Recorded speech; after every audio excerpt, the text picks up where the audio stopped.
Who wouldn't love zoodles? Zucchini noodles.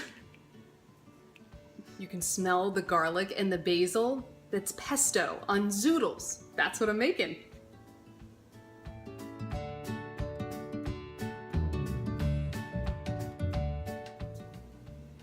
All right, so to make my pesto, it's super easy and very minimal ingredients. All you do is start with your olive oil and then add your cloves of garlic.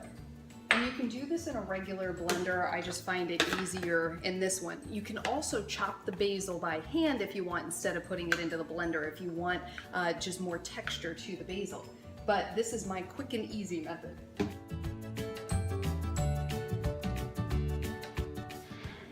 And what this does is really grinds up the garlic so you don't end up with big chunks in your pesto. Then just pile in all of your fresh basil.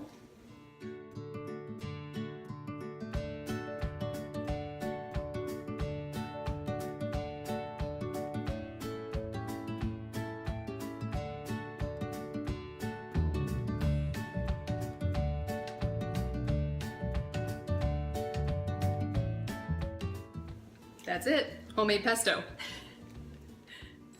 If you've never made zoodles before, it's super easy, and what I really love about it is that it's a nice alternative to pasta, and you get the added nutrition coming from an extra vegetable, the zucchini. So here's how you do it. I've got this tool here, but you can also buy other ones that are very inexpensive, that you just hand crank the zucchini or other vegetables through the little spiralizer. But this one, it locks down onto your counter, and if you're doing a lot of different vegetables at once, it really helps.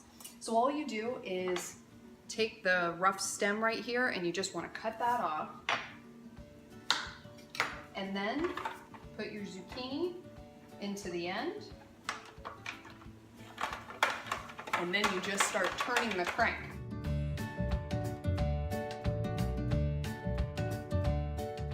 So let's give these zoodles some flavor. We're gonna make them pesto zoodles. All we have to do is put them in our frying pan. We just want to heat them through, a little bit of olive oil in the bottom, and get these on top. Oh, if you see one of these in there, when you're spiralizing, the middle of whatever your vegetable is turns into a long tube. But I just cook it with the rest of it, and it still tastes great. So I'll use my tongs. I'm going to put on a little bit of salt and some pepper. And we just want to toss these around in the pan. We want them to be heated through, but we don't want them to cook very much, because if they cook a lot, they get mushy. Don't want mushy. So once you've tossed these around just a couple of times, you want to add in your pesto. And then you just want to toss it around to make sure that you're coating all of the zoodles with the pesto sauce.